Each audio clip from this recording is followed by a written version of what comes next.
Hello, everybody. You're listening to What the Flumph, our D&D podcast starring me, Maddie. And me, Sammy. And me, Riley. All right, so Alec and Adelaide got home last night with Londi from their ill-fated treasure adventure. Mm-hmm. How are y'all feeling right now? Y'all got there, you went to bed. How are you all feeling? I think Alec is too tired and angry to describe how he's feeling. So Riley will just explain that he is tired and angry. Adelaide went to sleep in the hospital, or at least went to the hospital to get her, wounds tended to. She's very annoyed that she didn't get to see any pirate ghosts or find any pirate treasure, and she is also tired. Yeah, and while you were at the Buggler doctor's office, you made a sort of discovery. Yeah. Sirdery is not here anymore. Yeah. So I guess let's go a few hours into the future. It's morning. Y'all have woken up in your respective beds. I'm assuming, Adelaide, you didn't sleep in the doctor's office. The doctor helped you out and then sent you on your way. Yeah. What is on the docket for y'all? Alec has woken up to the realization that he has no nightmares and is just kind of like, this is great. Thank you, nightmares. Adelaide probably slept in a little bit, pretty tired, and then probably got up and had some breakfast with her parents. So Adelaide, you walk from your room into the dining area / kitchen that your family has. It's nice. It's a nice little combo room. There's a counter that divides it that you sit at. It's like a bar. There's a bowl of fruits and vegetables and some... What do you like to eat? What does Adelaide like to eat? I guess we wouldn't have cereal. Apples. Apples? Mm-hmm. All right, well, there's some apples. Hell yeah. Already seated is your mother, Alina, who is currently unpeeling an orange, getting ready for her day in the usual way. Citrus and bread. Hell yeah. That's all you need, really. That's all I need. Definitely not the first thing that came to my head. That's a planned meal. Yeah, when does Adelaide's family meal prep? When do they meal prep? When do they meal prep? For like oranges and bread? Yeah. Well, I would expect that, I think there are some fruit trees, just some neighborhood fruit trees that people grab from occasionally, and they make their own bread. Maybe with grain that they get from the Silvertide shop. And then, of course, that's not all they eat. They get other stuff as well. They do meal prep when you would do meal prep. What the fuck are you asking me? I didn't mean to set you off like this, Sammy. I just know what the fans want. Yeah. The fans want to know not only what do they eat, but how long does it take them to prep it? They just want a Red Fallow cookbook?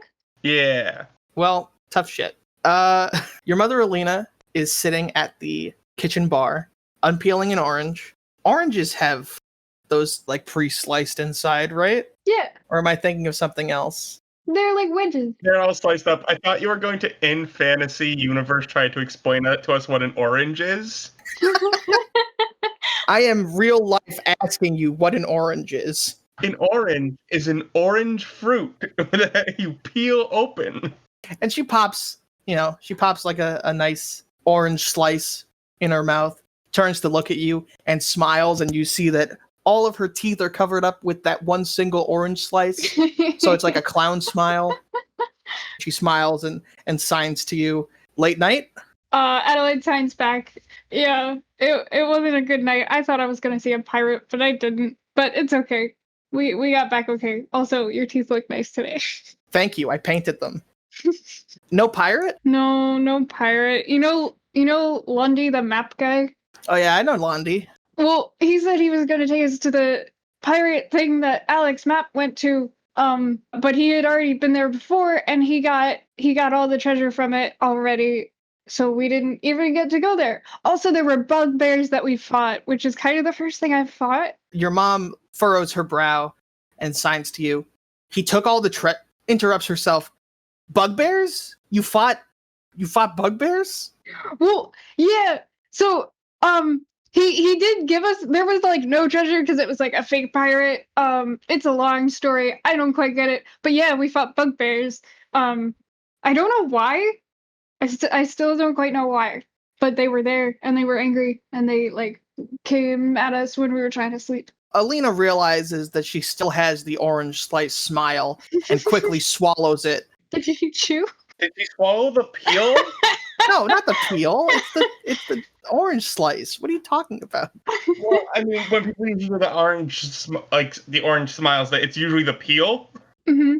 Well, no, I have never seen someone do it with the peel. Okay. Picture like a cartoon banana smile, like somebody has a whole peeled banana in their mouth, but with an orange slice. I don't think that clears it up, but okay. I don't think that clears it up either. Well, just like visualize Wait, it. you've never seen somebody do that with an orange peel? No, I've seen them do it with a slice. One sec. I'm gonna see if I can find a. No, I don't think we should do this. Hold on. What was the last thing you said? Alina signs to you. Are you okay? I'm okay. I went to the doctor last night. And? I'm all good now. Okay. That's great. That's a little worrying that you leave town for 2 days and you end up in a fight with bugbears. I'm sorry. It was exciting though. I never leave town, and it's like I felt like an adventure. I understand. Thank you. Have some breakfast. I was talking with Ushug earlier, and it sounds like all of you are heading out soon. I would love to get your help with a commission before you go, though. Yeah, of course. Great. Is that all right that I'm going to Waterdeep? Of course it's all right. You're a grown woman. You're an adult. Sure, I'm going to worry about you, but if the story you've just told me is any indication, probably not any less than I should have worried about you while you were here. Yeah. I don't know if I'd be that excited about it, but yeah. I'm happy for you. I hope you have a great, exciting time. Just promise me that you'll be safe. I'll do my best. Great. I'm going to be in the workshop working on that commission. You don't have to come by to help immediately, just probably before midday. Cool. Have a great breakfast. And she grabs her orange, takes another slice, and sort of like presses it up against your mouth. I put it in my teeth and smile back at her. And she smiles, realizes she does not have an orange slice in her mouth anymore, and walks away. Alec. Yeah. You wake up. What's up? Well, my first question is, did Alec have any nightmares with, like, hands? You know what? That's a good question. I'm not going to make you roll wisdom for this. I'm going to say that even if you did, you're too exhausted to remember it. By which I do not mean that you have exhaustion, just that... Yeah, no, I get you. When he walked home, I assumed that, like, he didn't wipe his shoes on, like, fantasy equivalent of a doormat. Slept with his shoes near his bed. Like, really just, like, I've had a long day and I immediately want to go to bed. So I imagine he tracked some dirt into the house. So he's going to spend the first part of the morning prestidigitating, like, the soil off the floor of the house. Okay. Snaps and snap. You finish that. You hear some noises from outside. You hear your father making firewood. Alec is going to cook some oatmeal for himself. This time, just keeping it basic with cinnamon. He had a rough night last night. I think Alec tries to be vegetarian, emphasize on tries, and doubles down on it when he's around his parents. I don't think Alec approves of hunting and game. Yeah, and I think your parents, specifically Marzipan, your mother, probably... no, I think Marzipan would go so far to say this. I think Marzipan thinks that's stupid. That's fair, yeah. They've had fun. They've had fantasy equivalent Thanksgiving fights about it. Yeah, Marzipan always insists that it's like hunting is an important skill to have. It doesn't matter if you're spending all your time in a library, you should know how to hunt. And Alec would presumably be like, why on earth would I need to hunt in a library? You know, there's cafes nearby. I don't need to hunt mice in a library. And, you know, Marzipan gets upset. You're misrepresenting what I'm saying. I'm not saying you're hunting in a library. I'm saying it's a useful skill to have regardless of where you spend your time. Even if I spend all my time in a library? Yes. That's dumb. You're dumb. You're dumb. You're dumb. I presume that your dumbs go back and forth throughout the night. Yeah, as your father just, head in his hands. I made mashed potatoes so that Alec wouldn't have to eat the turkey. This should have been fine. Alec's whole plate is just mashed potatoes. And each your dumb is punctuated with marzipan putting a piece of turkey on your plate. And the same piece of turkey is being moved back and forth from your plate to marzipan's plate. Yeah, this was pre-magic Alec. You're making your porridge. You're doing some cinnamonizing. The cinnamonizing goes off without a hitch. All of your practice over the past couple of days with flavoring food really has absolutely paid off. It's been a decent amount of time since your last little prestidigitation mix-up of, smelling like cinnamon everywhere. I'm very chaotic with a lot of my spells, but not with prestidigitation. Yeah, prestidigitation, you're a pro. You're a pro with this now. Yeah. Would you say I have expertise when I'm casting it? You know what? Yeah, specifically because I don't think it's going to mean anything, yes. Great. You are an expert at prestidigitating. That's awesome. But you have made your porridge, you have flavored it, and you are maybe halfway through eating it when Marzipan walks in, looks at you, your typical meatless meal, and hands you a crossbow. What is this for? We're going hunting. Why? It's something you should know. I'm not going to let you leave Buggler if you don't know how to hunt. Why on earth do I need to go hunting? I'll just pack food supplies with me.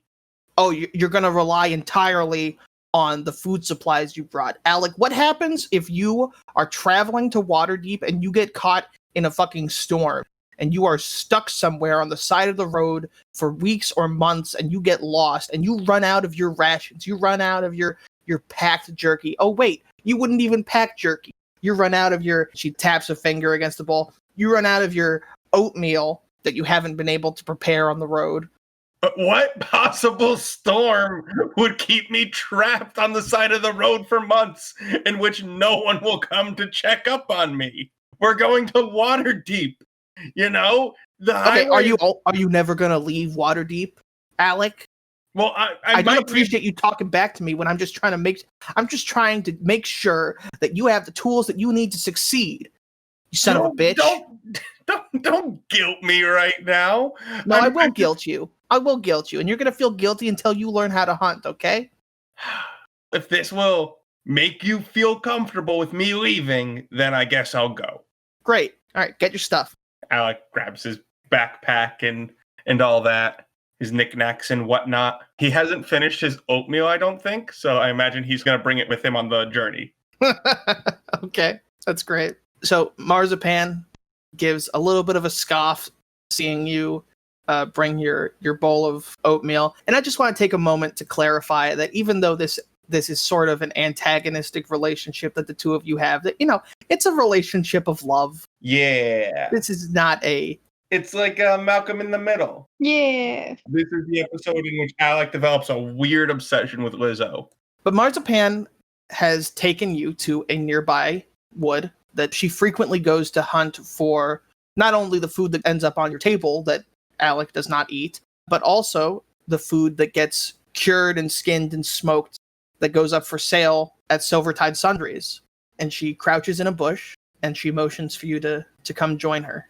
All right, I do that. The two of you sit in silence for a little while until Marzipan begins to ask you questions, always making sure to keep quiet, not to rustle the bush. Starts asking you questions. Now, why are we in this particular bush? Can I investigate the bush to see if it's a specific kind of berry? Absolutely, you can. This bush is bright green, very foliated. That's not the right word, but it's like very thick with brush, so it's easy to hide in. And yeah, it does have some berries on it. It has some brown berries. Can I do a nature check on those berries? Yes, you can. That's a 5. The berries smell pretty bad. You're not sure what type of berries they are or what other properties they might have, but these berries, like, you accidentally stepped on one that fell on the ground and it's like a skunk. Does it seem rotted or does it seem like it's a natural smell of the berry? Make another nature check. 8. You're not sure. When you examine the skin of the berry that you stepped on, it looks roughly the same as the berries that are on the bush. So it doesn't seem rotted, but you're not quite sure. All right. Alec, why are we hiding specifically in this bush? Because the bush has berries for the animals? She sighs. No. These berries, and she takes one, and she motions to you very quickly. Don't eat these. These are rot berries. And these berries are poisonous. Now what we're gonna do is we hide in this bush. One, because it's a very full bush, so it's easy for us to actually hide behind. But two, because it has a number of rot berries, she takes a rot berry and she sort of spears the tip of the bolt that is on the light crossbow that she gave you with it, so that it becomes slick with the juice. And it's poisonous, so that when we find our prey, it will help us to take it down.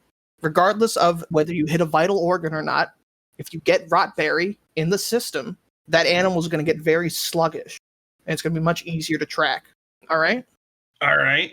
When we see an animal that's going to make a worthwhile meal, that's going to be worth giving up our position to strike at, when is the best time to strike?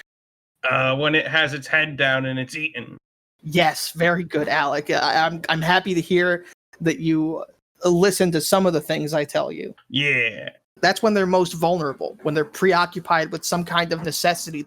And the conversation continues along those lines for a while. Make a perception check.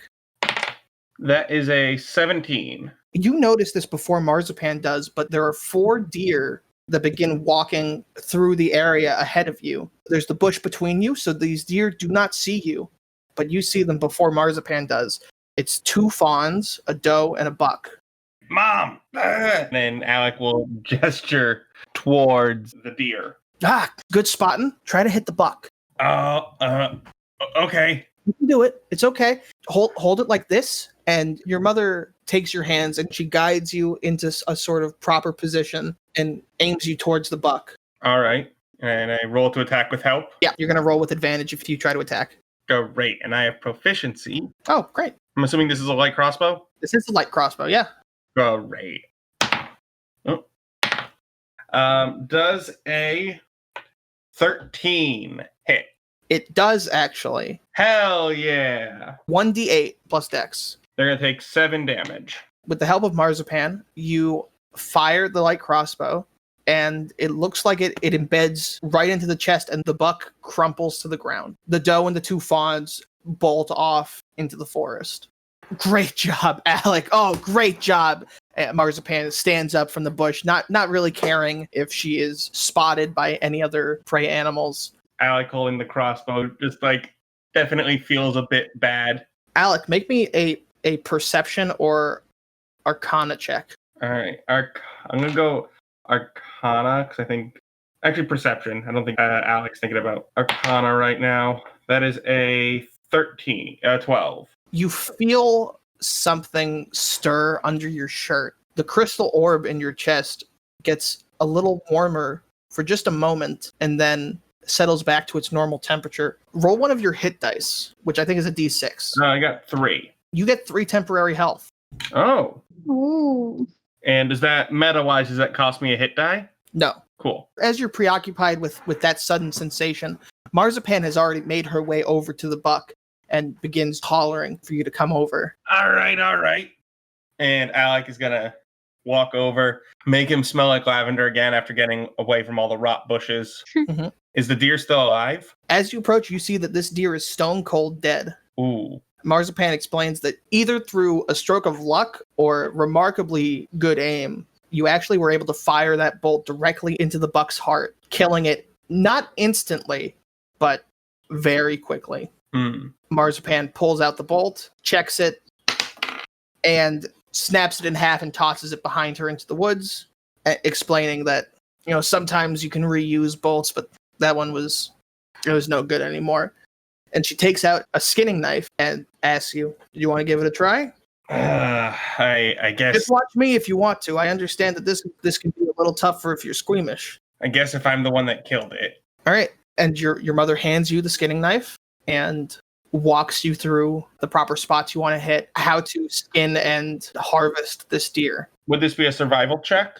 We're actually not going to make this a check at all. Marzipan is walking you through it pretty tightly. All right. And we're going to take this opportunity and we're going to switch back over to Adelaide. Sweet. She would probably go out to see if anybody had seen Sirdery. Yeah. Are you just asking around, or is there anyone in particular you want to reach out to? She probably goes back to the doctor. Yeah, she would just like knock on the door. Yeah. The doctor answers the door and greets you. Hey, Adelaide. Hey, what's the doctor's name? I don't think we ever gave them one. The doctor's name is Jeffrey Valtameri. Ooh. He prefers to go by Jeff, just so that it doesn't rhyme. Hey, Adelaide, how you doing? I'm feeling better. Thanks for your help last night. No, of course. Anytime. Yeah, hopefully not too much. Did I miss something? Are you all right? No, you did a great job. I mean, I just like prefer not to be hurt and at the doctor's. No, I just mean you're back so soon. Oh, yeah. No, I had a question. Do you remember the wood elf who was in here a while ago, like when Black Tree Manor got all weird? Yeah, I remember. I mean, he was here until just the other night. Yeah, do you know where he went? I wanted to say hi to him once he woke up, but I didn't get the chance. No, I gotta say I didn't ask. You know, he was doing all right, so I sent him on his way. I don't know where he lives, so I couldn't point you that direction. I don't know. I'm sorry. I can't really help you. All right, that's okay. I'll keep asking around. But thank you for being you. Thanks, Adelaide. You have a nice day. You too. I guess you would leave and just like maybe go to the bar. All right, you make it to the tavern. Mm-hmm. It's not very busy, as it always is in the morning. Usually lunch times and late at night or it's busy hours, but it's got a couple people in there. Zane is tending bar as always. Something you notice almost immediately though is that the door to Londi's shop is open. Oh. Normally it's closed, but it is open, and when you look towards it, you can see inside, and you notice that it is empty. It has still got the furniture that was in there, the table, those chairs and such, but it's empty. If you were to take a closer look, you would notice that the window has not been repaired from your last visit. Can she like poke her head in to see if there's any like maps or anything? Yeah, make a perception check. 12. Looking into this room, there are some pieces of cloth and paper on the floor, but when you look at them, they don't seem to belong to maps or documents or anything. If this was part of a map, it is the useless corner piece of a map that had nothing on it. Okay. I guess I go back, talk to Zane. Hey, Zane! Hey, Adelaide, how you doing? I'm doing all right. I had a weird night, but everything's good now. What happened to Lundy? Did he leave? You know what? Funny thing is, last night when he got in, he paid me the entire rest of his lease's rent. He told me he was heading back home, wherever that is. Oh, he went to Waterdeep. Okay. Zane leans across to try to look into Blondie's shop door, but the angle is not right and he can't see. Yeah, last I saw he was still in there a couple hours ago, packing up. Oh, I poked my head in there. I didn't see him. That's okay. We're heading to Waterdeep pretty soon, so I'll probably talk to him then. Oh, well, that's great. Have a nice time in Waterdeep. What are you heading over for? Alex going back to like doing his like book college stuff, and I'm going over with him. And so is Ushug. I had heard Ushug had some business in Waterdeep. That's great. It's good that the three of you are going together. Better than one of you going alone and maybe getting waylaid or something. That's great. Yeah. I had another question. I met a friend who was in the hospital and he recently got out, and I wondered if you saw him around here. What do you look like? Oh yeah, he was an elf with a mohawk. As you're describing him, Zane, tongue on his teeth, nodding. Yeah, I think I saw him. I think I saw him last night. He was talking about how he had been banged up pretty bad at the manor. Yeah, he really helped though. Like, I owe him a thanks. He came in here, had a couple drinks. He looked real, not health-wise, probably fine. I'm not gonna talk shit on the doctor, but emotionally, he looked like he was having some troubles. I had to cut him off, and he got a little upset. Oh, you know me. Normally, I will not cut someone off, but it looked like the alcohol was not helping. Oh, that's not good to hear. He was asking some questions about the manor, Vanessa and such, and none of us really knew what to what to tell him. We've been scavenging that building for a couple weeks now, and she's not there. Yeah. Was he like trying to go looking for her, or like did he go back to the manor? Maybe he looked real upset. I don't like to assume people's plans, but if I had to hazard a guess, I would say that he was looking to do something maybe violent if he found her. That makes sense. That wouldn't be unjustified, honestly. No, I don't think so either, but just telling you the vibe I got. Yeah. Okay.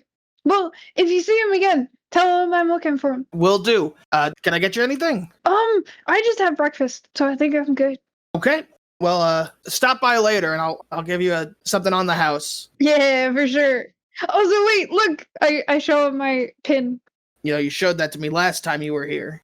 Oh, I like it. I'm not gonna lie, it looks really nice. It was not a great conversation we had about it, though. No, but in retrospect, it was funny.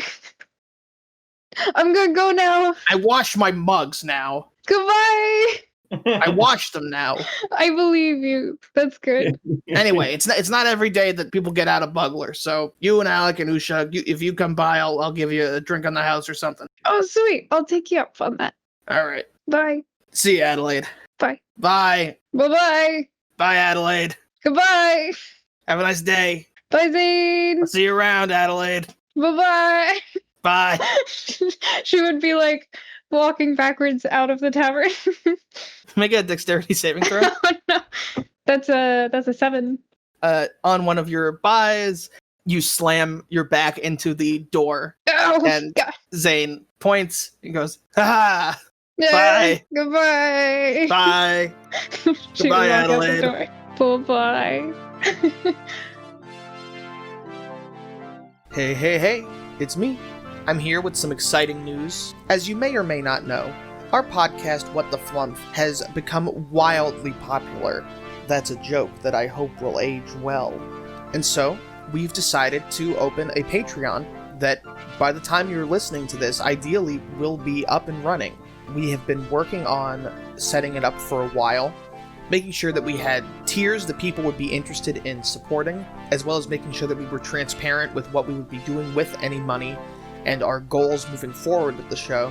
We're very excited, and if you like the show and you want to support us, I think it'll be a great way for you to do that. There are 4 tiers that cap out at $10, with each one including the benefits of the previous tier, as well as adding on a little extra thing. If you want to listen to What the Flumph up to a week early, you can get that. If you want to join a community Discord, which right now has no one in it, just us, come chat with us. If you want to get a shout out during the mid-roll right here and ask us some questions, do a mini Q&A, there's a tier for that. But ultimately, those are not the reasons to sign up to the Patreon. You won't be signing up to the Patreon because you have to have an episode a week early. You'll be signing up to the Patreon because you want to support us and you want to support the show that we're working on. I'm very proud of the show that we have. We have something special here that I hope will only continue to grow. And I want to thank each and every one of you. Whether you subscribe to the Patreon or not, I just want to give a super sincere thank you for listening. It has been incredible to see our podcast in these past 10 episodes go from no one has heard our podcast to our podcast has been listened to over 100 times. And it's all thanks to you telling your friends, to you enjoying the podcast. And so, again, regardless of if you decide to support us monetarily, thank you so much for listening and enjoying this journey that we're going on together. It means so much. A link to the Patreon will be in the description of this episode, all previous episodes, and all future episodes. Thank you so much. Hope you're having a wonderful day. See you next time. Alec, with the careful guidance of your mother, Marzipan, you have skinned and strung up this deer. It is now tied to a stick with its legs tied up, how you would do, and you and Marzipan begin walking back home, with Marzipan telling you more about how to hunt as you travel. And that's why you always leave a note. Are we carrying the whole thing? Most of it. What did we leave behind? You left behind the intestines, Mm. which you actually buried as Marzipan led an offering and prayer to Shko, the god of thoughts and schemes, who is credited with giving all of the sentient races independent thought and of elevating the minds of orcs against the wishes of his godly siblings. What do I know about my mom's history? Like life story. Your mother, Marzipan, was the daughter of two bakers in a city on the other side of the continent. They moved frequently until they settled down for good in a small town on the south side of Autama, where your mother met your father, whose name is... Did we give him a name here? That's a good question. Did we give him a name? No. His name is Wilhine. Your mother's family settled down in a small town on the south side of Autama, where she met the man that would later go on to be your father, Wilhine. We don't need to go through every detail of their courtship, but needless to say, they got together, they had Alec, and they started a little shop in Buggler, a small town that they felt would be a nice place to raise their son that was close enough to the wilderness. And this was mostly important to Marzipan than it was to Wilhine, but a place that was close enough to the wilderness that their son Alec would feel in touch with nature, grow up strong enough to deal with anything that came his way. Suckers. That's the rough draft of Marzipan's story. All right. How are we? Because deer are big. How are we carrying this deer? So it is strung up. So its front two legs are tied up to the top of a long stick, and its back two legs are tied up to the same stick. Marzipan is carrying it over her shoulder. My mom is strong. Marzipan is strong, and Marzipan wanted nothing more but for you to be just as strong. Well, I'm strong in different ways. Yes, you are.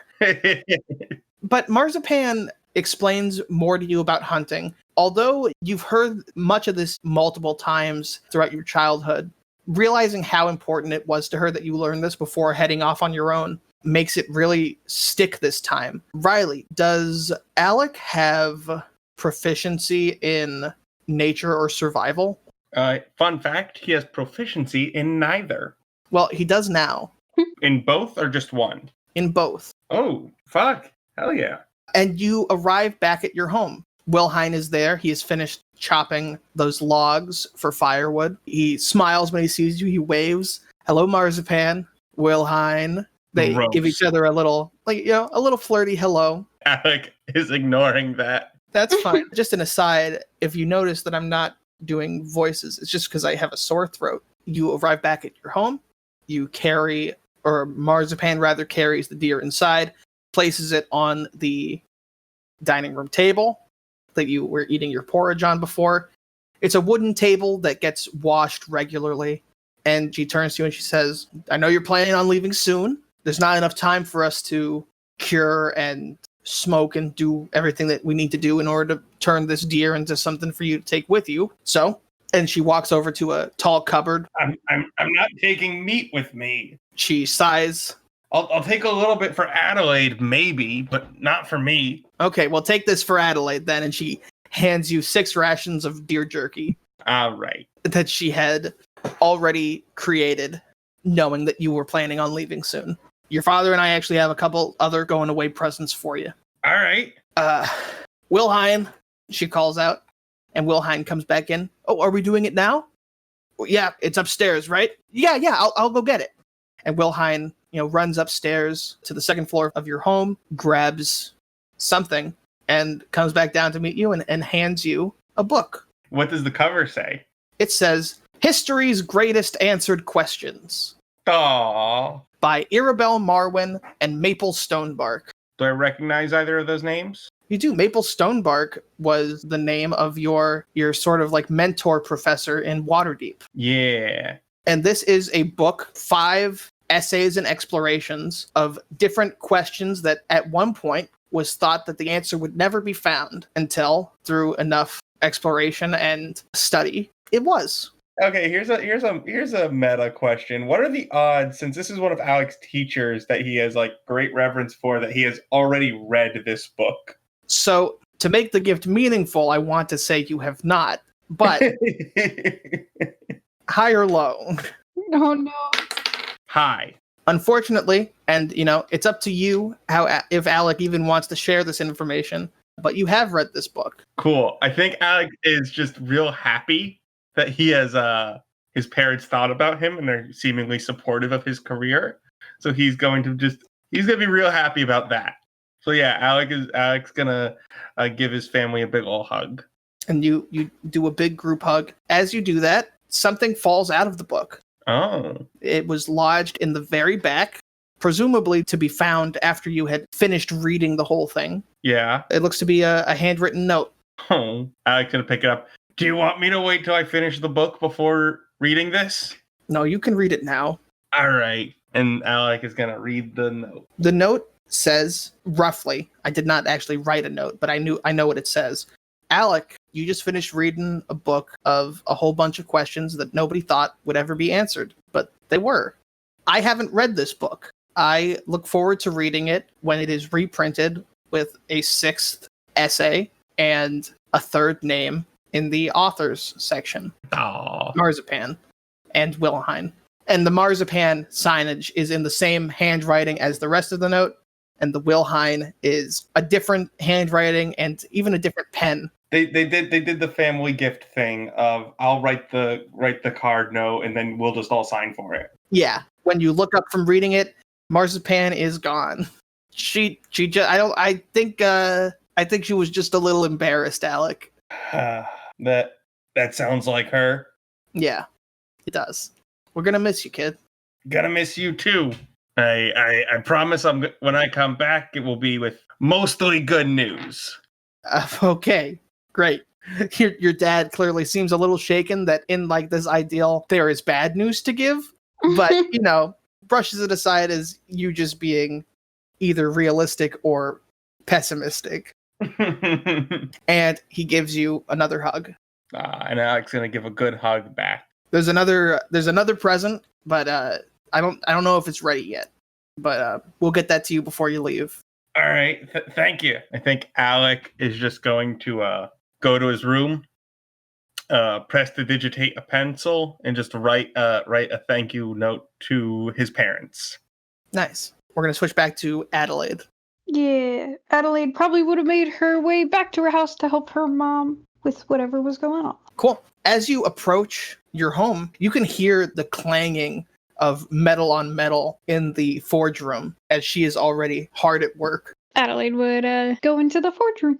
You get into the forge room, your mother stops, and you see that she's working on a suit of armor. She places down her hammer and signs to you. Oh, great, you're here. Yeah, I'm here. I signed back. That's some nice armor. It's a commission for someone in Waterdeep. I was actually hoping to get it done today, with your help, of course, and maybe you could drop it off on your way there. Yeah, that sounds like a great idea. Awesome, great. Do you need help? Yeah, your smith clothes are over on the table over there. And she points towards a table in the corner that has not only your smith tools, but your smith outfit as well, like the blacksmith apron and such. Yeah. Adelaide would go over and put her apron on and probably put her hair back. And the two of you get to work. It's a half plate set, so it is plate armor held together with leather straps, and then there are a lot of sections that are like just leather straps. Like the legs are not protected by plate, the legs are protected by leather and such. It's hard work. You and your mother both wielding hammers and pounding at chunks of iron, forging them into the specific shapes that you need for the plate armor. You look up occasionally and you see your mother, and you're perhaps more surprised than you ought to be when you see the power in her stance, the strength that radiates not just from her body, but on the flame silhouette that flickers on the wall behind her. Make me a strength check with proficiency. Actually, do you have proficiency with smithing tools? I do not. You should just give yourself that. Okay. Make a smithing tools check. 16. Great, yeah. You are making good time. It's clear that just based on the difficulty of setting these plates correctly, you being there is helping Alina so much. It is cutting the time maybe like more than just half. Working with another person on this cuts the time down to maybe a third of what it would take normally. So several hours later, you and Alina have completed your task, and you step back to admire your handiwork. It is an attractive looking set of blackened armor with plate to protect the chest, arms, and lower legs. And the leather, now that the fires of the smithy have died down, you can see that it wasn't just the reflection of the red fire on the leather, but the leather itself was actually this very familiar red shade, roughly the same shade of leather as your cape. Ooh. Something that seems a little strange about the armor is that there seems to be like a redundant patch of leather on the left breastplate. Mm-hmm. There's plate protecting there, and then there's a rectangular strip there as well. Something else odd is when you were putting it together, you had finished making all the individual pieces, and you and Alina were putting it together. You notice that the visor, normally it takes a certain amount of effort to lift the visor from its resting position where it protects the face. It seems to be very loose. She insisted that it was part of the commission. It was important that that be loose. But the two of you, you look and you see this very nicely put together set of armor. And Alina signs to you, asking if you wouldn't mind putting it on and testing something very quickly. Yeah. She would take off her apron and put on the armor set. Also, what's the little leather patch thing for? Alina actually ignores you when you ask that and signs rapidly like, hey, before you put it on, you should take off your pin because it's going to get crushed in there. Oh, okay. She would take that off too. Alina takes that from you and you put on the plate mail. It fits pretty well. It's for someone about your build, and your mother signs for you to like quickly flick your head up from your resting position. Mm-hmm. Adelaide would do that. And when you do that, the visor swings upward. So it was in front of your face, protecting your face. And it swings up, and you hear a clang of it latching into place, and it is stuck up there. Signs for you to swing back down, and you do so, and it again very easily swings back down to protect your face. She smiles, takes the lily pad, and pins it on the leather strap on the chest piece. Oh. Finished, she signs. Oh. Adelaide would flip her head back up so her mom can see her face. Is this for me? Your mother just nods with just a huge grin on her face. Adelaide would give her a hug. And she hugs you back. You can't feel the specific contact of the hug, but you still Yeah. you're still getting that benefit. Oh, it would be a nice, long, strong hug. Thank you. I would step back and sign. Thank you. Of course, she signs back. So this is, in my notes, I've just referred to it as red armor. You can really call it whatever you want, but it's half plate, 15 armor class plus 2 dex. Oh, okay. You do have disadvantage for stealth while you wear it, Yeah. but based on your stats, I think it gives you 17 AC. Yeah. As well as, and this is maybe a little broken, I don't know, but it grants you a second bonus action.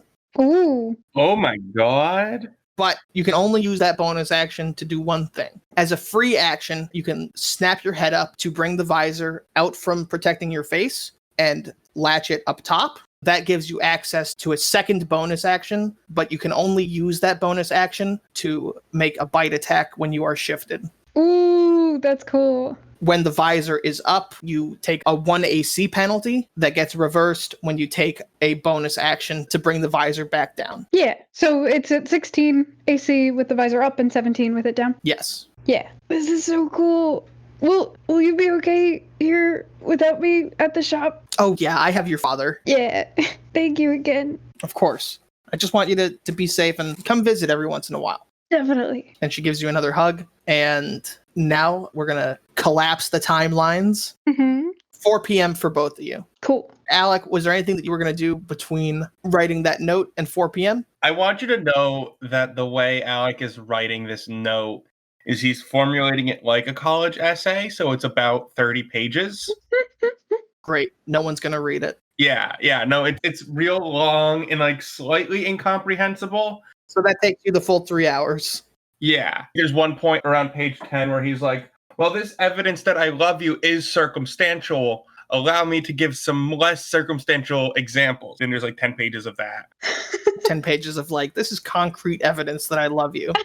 5 pages that he ended up getting rid of him playing devil's advocate, saying that he hates them, but he realized it's a thank you note. That's great.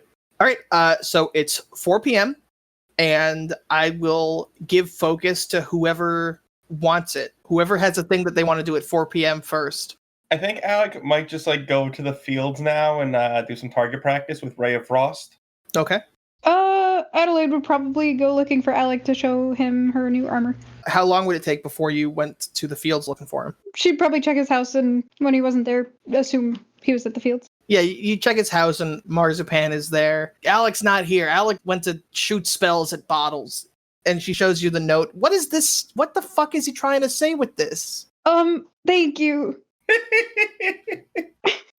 It takes him 30 pages when it takes you 2 words. This is fucking ridiculous. Marzipan, grumbling, sits back in her chair and continues reading it, or trying to. It's so circular.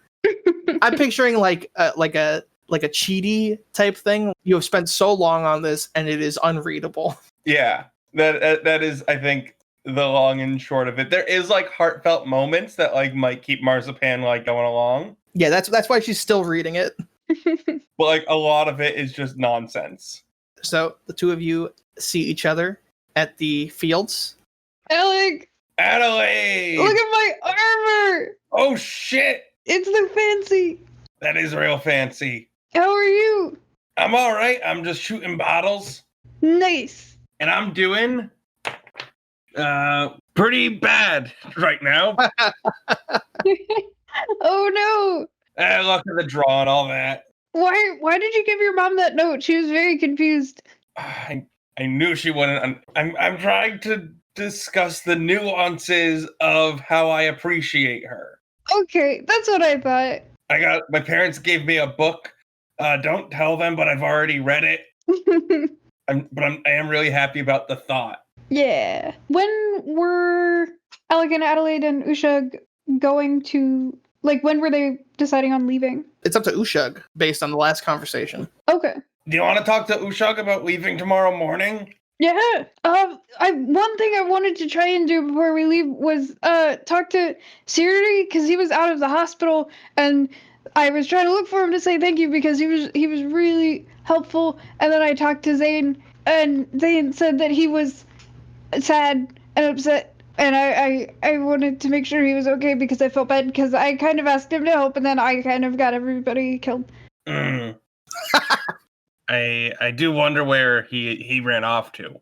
Yeah, it sounded like maybe he was trying to look for a changeling, and I hope he didn't go back to the manor. I mean, I just presume the changeling's dead. Yeah, they never found her body. Yeah, but that was a big ol' explosion. That's true. I mean, that sounds bad, but I kind of hope she is. I mean, changeling, vampire or not, explosion like that will kill you. Okay, I hope he finds that out. You might be wondering to yourselves, does Alec still think that the changeling is a vampire? The answer is yes. Can both of you make perception checks with disadvantage? That is still pretty good.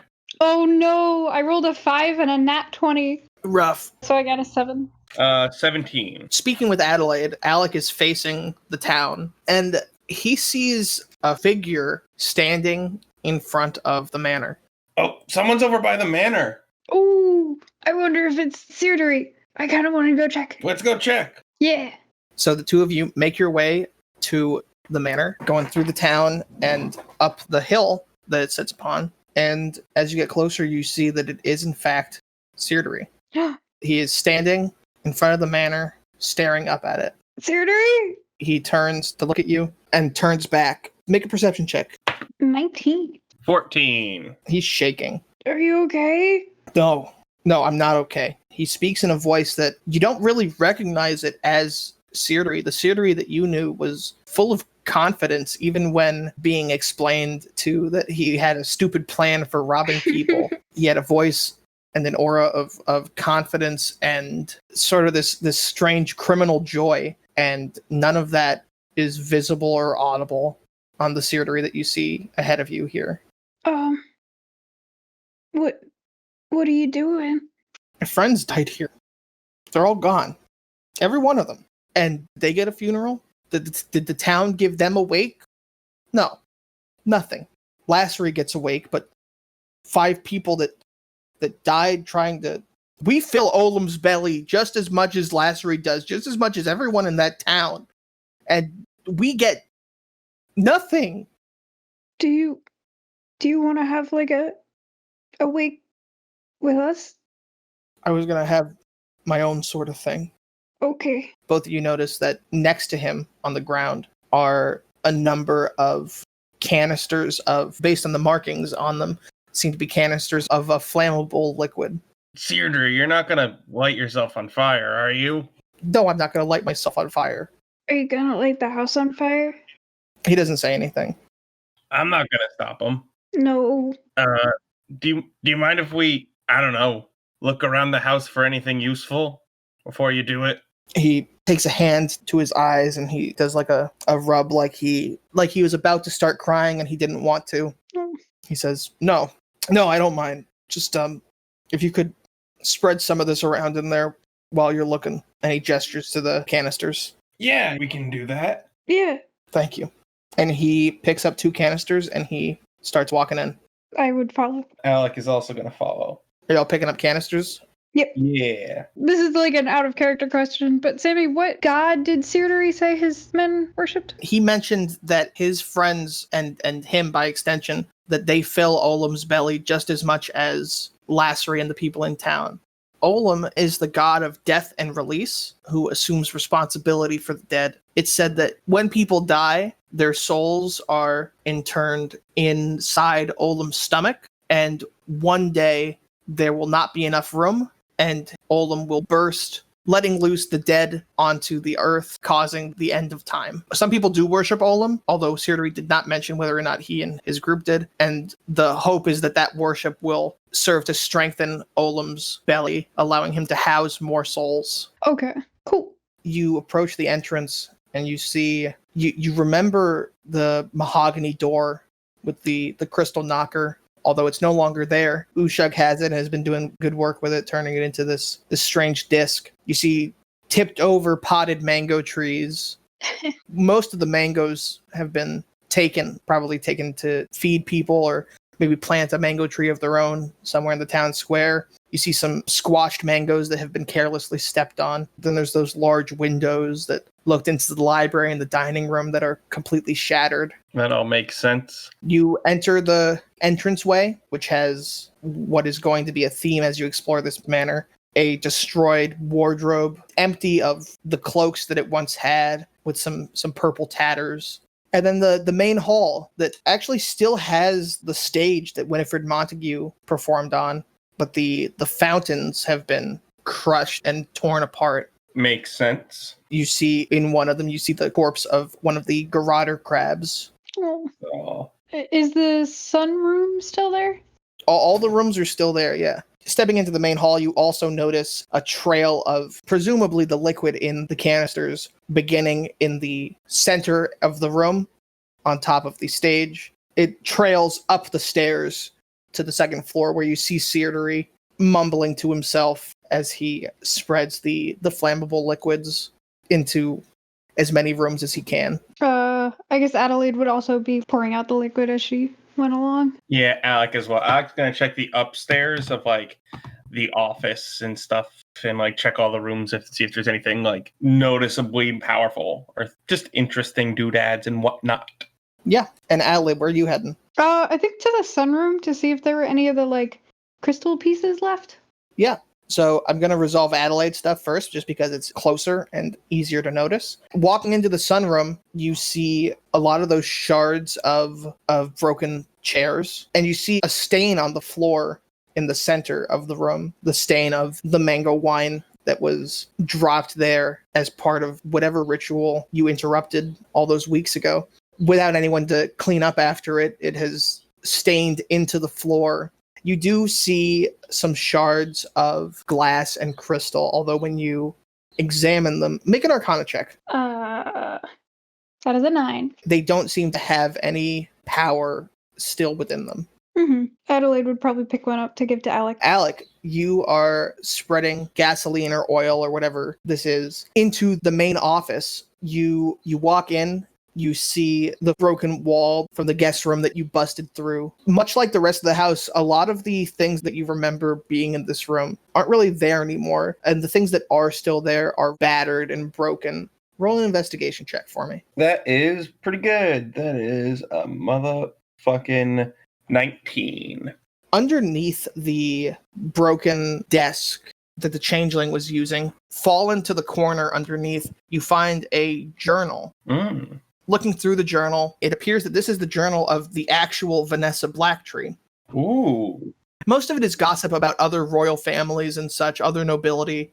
Nothing really relevant to anyone in Buggler. But as you go through it, closer to the end, there's an entry dated a couple months prior to the party, talking about how after her mother died, she was so sick of being cooped up in this mansion that she was planning on leaving and trying to find a person who, based on some of the other entries in the journal, it seems that she was purposefully avoiding mentioning them by name, maybe because at the time she was worried that someone else would find it and read it, her mother when she was alive, or a particularly snoopy serving person or such. Yeah. But through context, seems to be Vanessa Blacktree's lover. So you come away from that entry with the realization that Vanessa Blacktree did, in fact, leave Buggler quite a while ago. And this is only strengthened by what you find when you see that is not the last entry in this journal. There are several entries after that are not dated. From the perspective of someone who mentions that they are not Vanessa Blacktree, not explicitly, but very implicitly, in a sense of like, I found this essentially abandoned manor. This will be a great spot. There's a town of simpletons underneath that I can probably get away with doing whatever I want to, and then I can move on, do it again just like I have been. And then the next couple entries are seemingly attempts to perfect Vanessa Blacktree's handwriting and the vernacular that she uses and her cadence in her writing. Ooh. Makes sense. And that's what you find in the office. Cool. Adelaide, where are you heading off to next? Should probably check the basement with all the boxes that they found the map in before. Yeah. You make your way down to the basement. The boxes have been broken up. The statue that was down there has been destroyed. You see pieces of rubble all over the room. And you see the door that leads to the secret passageway that goes, 1, to the gazebo, and 2, to where Alec was being held, is open. Oh, she would go through. Which way? To the secret room. Roll a perception check for me. That is a nat 1 for a 3. Hell yeah. Hell yeah. You make your way down the passageway and you hear this dripping sound, water dripping from the ceiling. Bloop, bloop, bloop. It is not especially loud, but it is getting bothersome, and you're getting so sort of distracted by it that when you turn the corner in this secret passageway, you are caught by surprise when you come face to face with a garroter crab. Roll initiative. Primarily blue, but with like orange coloring on its tips. It is clacking at you. Its right claw, the arm, is much longer than the left one. 17. You go first. So we're in a hallway right now. There's no way I can just like run past this. You could, but you would provoke opportunity. You turned the corner and it was right up next to you. She's gonna take out her shield and sword and just attempt to run past it. Can you disengage? Yeah. Oh, you're going to disengage? Yeah. She's just gonna run. You get out of its threat radius and you get 20 feet away from it. She's just gonna keep running. She doesn't really want to kill it if she doesn't have to. The crab's going to waddle up to you and it's going to try to get you. Okay. Does a 17 hit? I think the answer is no, because you have your shield out. Oh yeah. Then it does not. Fuck you, crab. I'm All right. just gonna keep running. Yeah. Instead of dragging this out, I'm just going to say you get away from this thing. Cool. And you come to another open door that leads to the room where You found Alec. There is a skeleton corpse on the ground. It's wearing that strangely engraved armor. You do still hear the clacking of that crab coming after you. There's nothing else in the room. There are the cages, Mhm. and there is a table of torturer's equipment. Ugh, This room actually seems like it has not really been looted. that makes sense. Then she's just gotta leave again. Try not to kill the crab on her way out. There's the staircase that heads up to the library. Oh, I forgot about that. Yeah, then she just go up there. Shutting the door behind you? Yep. All right. And Alec, we're going to head back to you. Where are you exploring as you spread flammable liquid? Alec is just checking all of the rooms on the left and right halls that we never really explored. He would start with the left hallway. Yeah, the left hallway, you are finding mostly guest rooms that have all been picked clean. Some of them still have beds. Most of them don't. The beds that do remain, by which I mean like the mattresses that do remain, any sheets that they may have been taken. You do find a large sleeping quarter that may have been for like an in-house garrison. Any weapons or anything that were here are long gone. Each bed here has a chest at the feet of them, or most of them rather. Some of the chests themselves are gone, most of which are open, some of which are still closed. Cool. Alec's going to try to open the ones that are closed. It's a two-step process. Mhm. Alec is going to prestidigitate clay in his hand. Ooh. He's going to push the clay into the lock, pull out the clay. Presumably it makes relatively the key shape. Then he's going to prestidigitate a key that looks like that and try to unlock it. Ooh. Okay. I'm going to ask you to make a sleight of hands check to pull out the clay without fucking up its form. That's a modified 20. Ooh. And then I'm going to ask you to make an arcana check to prestidigitate that key. Would you say? Yes, you have expertise. +4, +3. That's another modified 20. Hell yeah. You have prestidigitated a working key for this chest. Alec is going to unlock the chest and take if there's anything inside. Make a dexterity saving throw. Oh no. Should have checked for trap. That's a 22.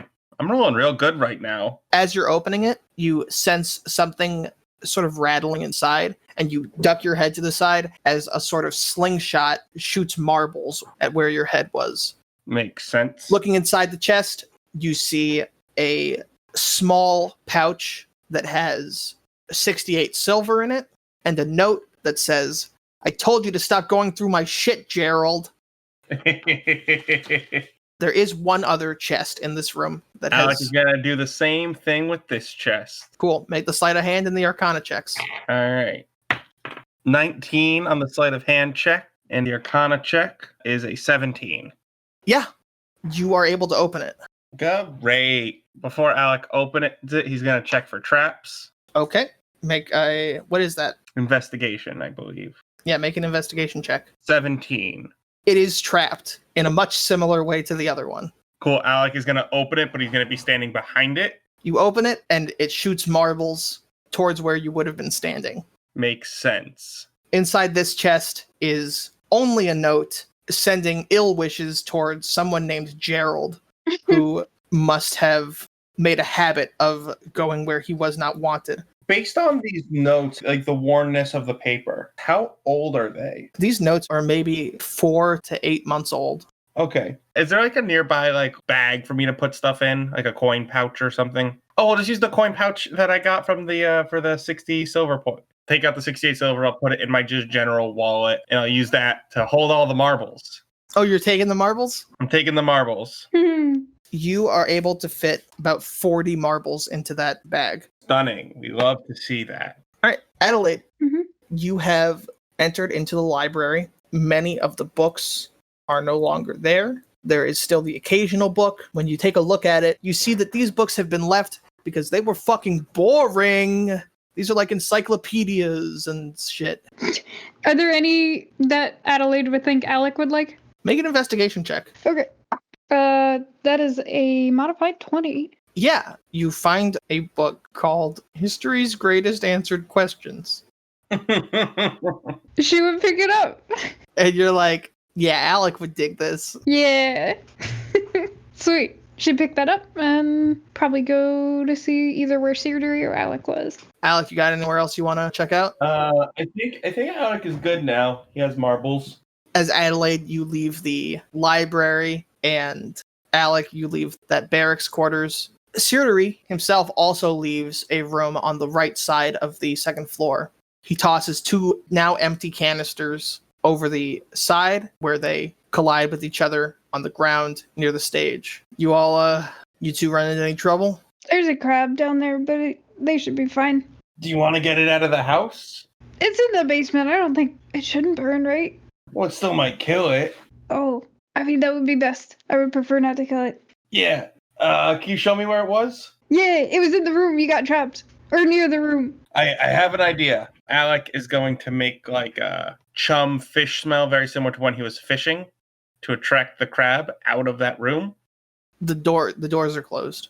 He's going to open the door. High or low? Low. Yeah. You hear the chittering and clacking of the crab making its way into the room where you were held, where you woke up. It picks at the skeleton before realizing that there's no meat on that, and then it comes up the stairs into the library. Cool. Alec is going to just run into the backyard, into the garden, keeping it like in relative pace with the crab, and then at the garden with all the green is going to flavor that entire garden the same fish smell. Okay. The crab starts eating some of the mangoes that were in that garden. Hey Siri, can crabs eat mangoes? Hey, Sirdery. 1 moment. Alec wouldn't know this meta knowledge, but I just want to make sure we didn't just kill this crab. Yeah, Sirdery comes out, looks at you all, looks at the crab, looks back to you. we saved it. Let's head inside. Okay, let's make sure we can get a clear path out, though. Sirdery walks the two of you back inside. Y'all are standing in front of the stage where the initial trail of oil is. Hell yeah. Is this what you want, Sirdery? And Sirdery's going to light a match. And Sirdery tosses his match into the oil. And the fire begins spreading rapidly. Great, Alec is going to leave. Adelaide? Yeah, she would leave the house. Sirdery stays behind a little bit, watching as the trail of oil is lit ablaze, and the trail branches out into the various rooms of the house, into the art gallery, into the library, into the office, and then he walks out with you all as well. When he walks out behind you, when you turn back to look at him, you see that he is sobbing. It is as though this weight is finally being released from him. He's finally able and allowed to feel the incredible grief that has been thrust onto him. Sirdery, can I give you a hug? He opens his arms and moves to you and hugs you. Oh. After a little bit, Sirdery calms. He wipes the remainders of the tears from his eyes and his face, and he looks to both of you and says, "Well, I'm sorry. I'm getting out of here. Okay. I can't. This was the last thing I was gonna do before I left. I can't stay here anymore." Okay.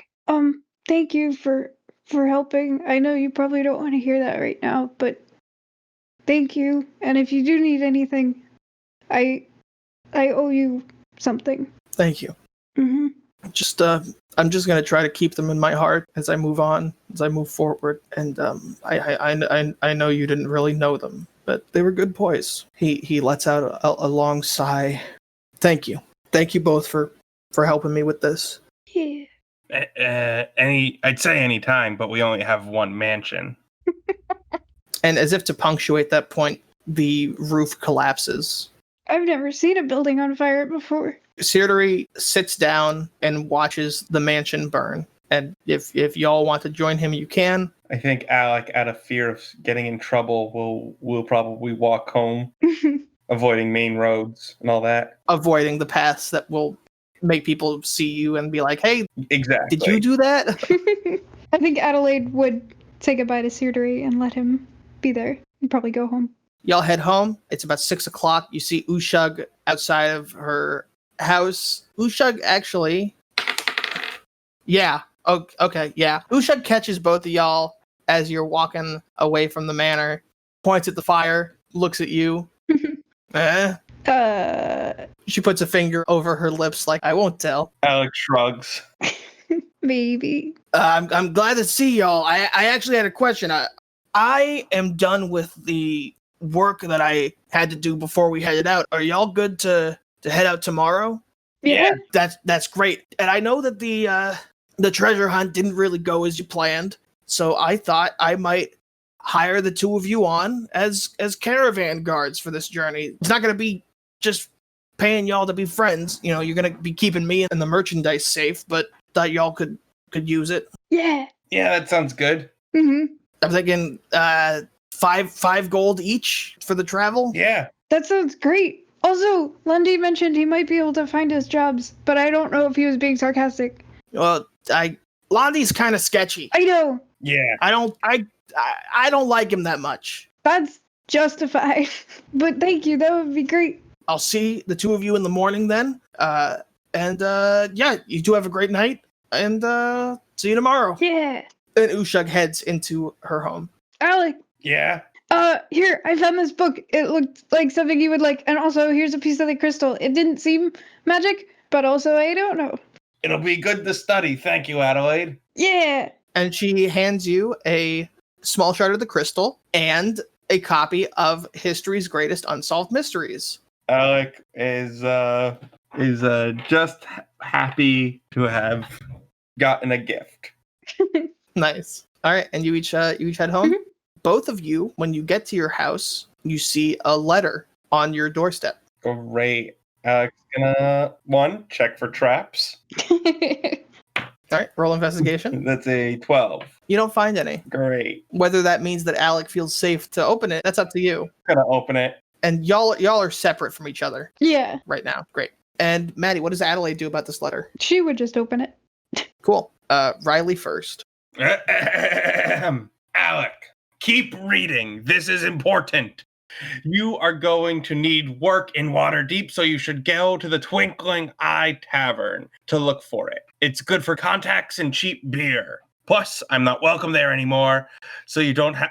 Oh, this is Londi. I'm going to be reading the rest of this letter in Alec doing a Londi impression. Okay. Alec, keep reading. This is important. Oh, just Scottish. You're going to need to work in Waterdeep, so you should go to the Twinkling Eye Tavern to look for it.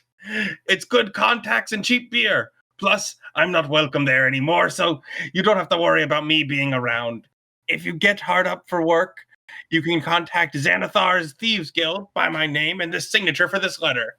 Fair warning, most of them are worse than me and have been making noise about doing a big, messy job coming up. So maybe don't go there first. Careful out there. You may not like me, but I don't want to hear about you dying stupidly. Signed, Londi O'Golod. P.S. Still can't believe you jumped on that cow. Adelaide, you have a letter of your own to read. Mm-hmm. Hello, Adelaide. I know I'm probably not your favorite person in the whole world right now, but I wanted to make sure to give you some advice on getting along in Waterdeep. Put simply, it's a dangerous place at the best of times, and you'll need to be careful.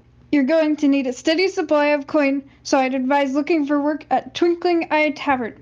It's a place that usually stays safe enough to attract good contacts. You could also approach my guild if you need to. Yes, it is a thieves guild. Specifically, the Xanathar's Thieves Guild. I'll vouch for you and leave my signature on this letter so they know you are who you say you are.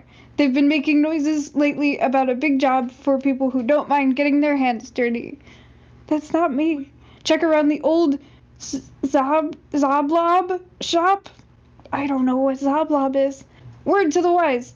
Don't make the guild your first stop. They're good to you when you're winning and shit when you're not. I got stuck in fucking Buggler for a couple years off of one bad job. Stay safe. Lundy O'Golod. P.S. Careful not to throw my name around too much outside the guild. I've got enemies. Dang, I wonder why. What are Alex and Adelaide's reactions to this? He finally left a letter. Alec is... Everyone's a critic about the cowhead thing. I don't know if I want to get my hands dirty, but better than nothing. She just put it in her backpack. Okay. It's maybe 7:30 now. Y'all go to bed? Or do you got more stuff to do? I'll probably have some dinner. Dinner, then go to bed. Yeah, dinner then bed. Alec, make me a wisdom saving throw. I'm gonna have advantage on this. Will you? Yeah, Tides of Chaos. Oh, okay. I see. You jerk. You're a jerk. I know. Nat 20. Hell yeah. I'm rolling really good. I got a nat 20 and an 18. You have a strange dream. It's not like the nightmares you had before. This seems like something different. You see yourself and Adelaide and Ushug, and you're moving along a road in the middle of a grassland. Ushug has a horse that is carrying a wagon with the large wooden disc on it that she's been making. And what is strange about this dream is it seems like you're something else watching yourself. This is not like a camera view. This is eyesight. Okay. Where am I watching myself from? From behind. So you see Alec and Adelaide and Ushug's backs as they walk away from you and as you move towards them.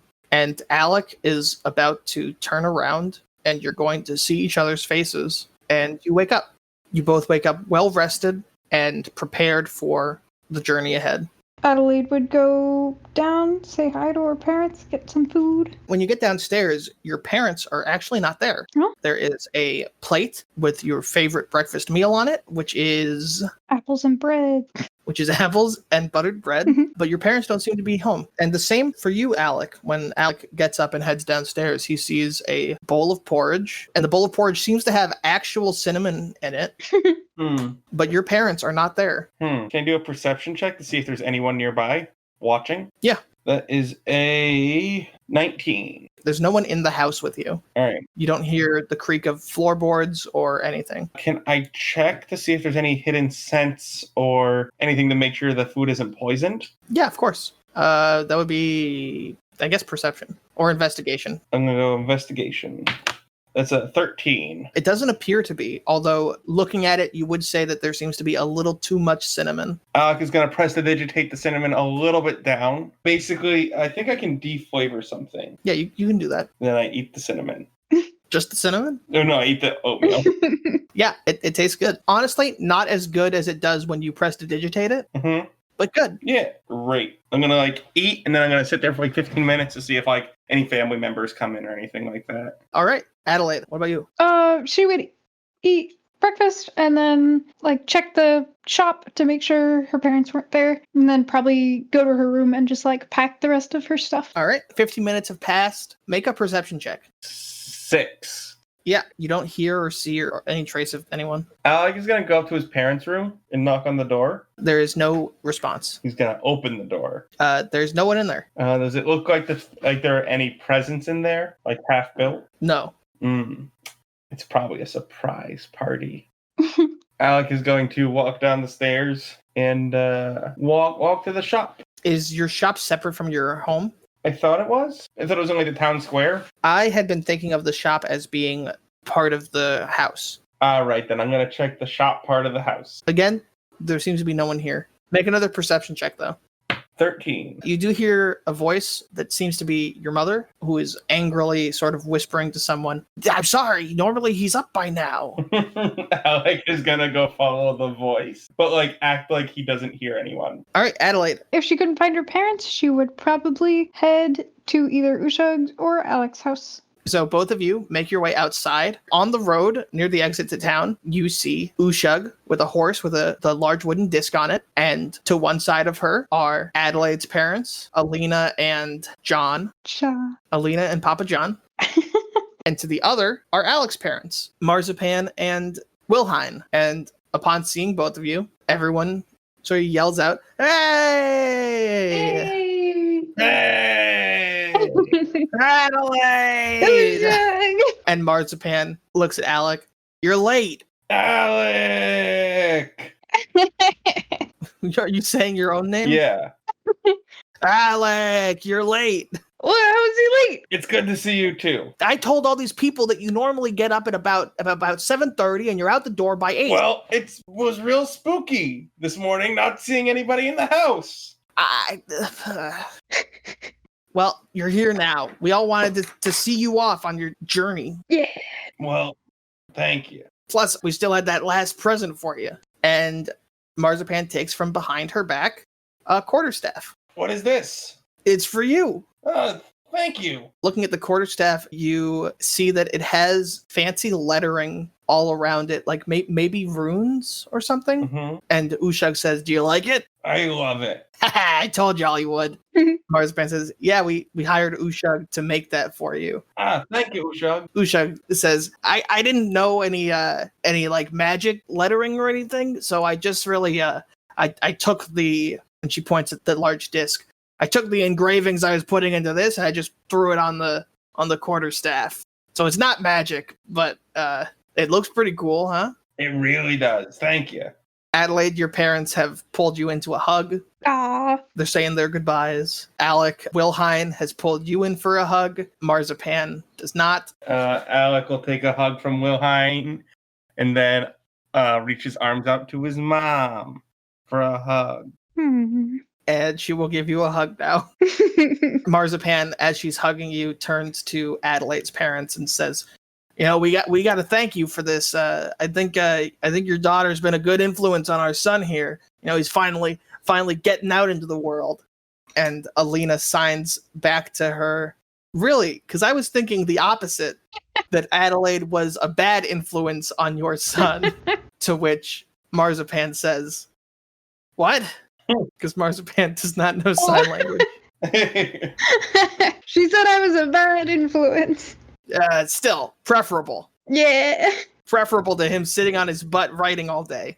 And she lets Alec out of the hug. Wilhine turns to you and says, "You're going to come back and visit, right?" Yeah, of course. Like I said, mostly good news. And he gives your hair a little tussle. Alex bald. Right. He pats the top of your head. Gives you a head pat. Yeah. Seeing that, John is going to do the exact same thing to Adelaide. Now you're going to come back every once in a while, right? Yeah, definitely. Great. And he gives your hair a tussle. And if you say Adelaide's bald, I'm going to shit myself.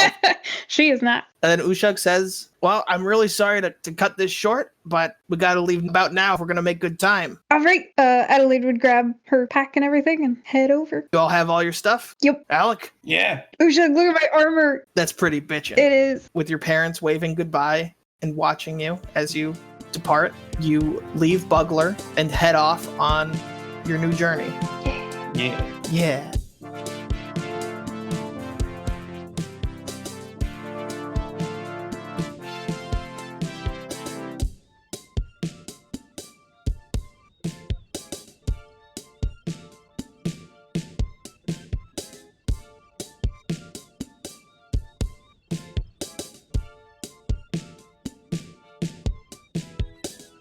Sorry, drinking water. I'm Sammy Alec-Dor. I'm thirsty for water. I'm Martin Van Buren. Where's Martin Van Buren's musical? I'm Martin Van Buren, and I got pneumonia. No, I got pneumonia. No.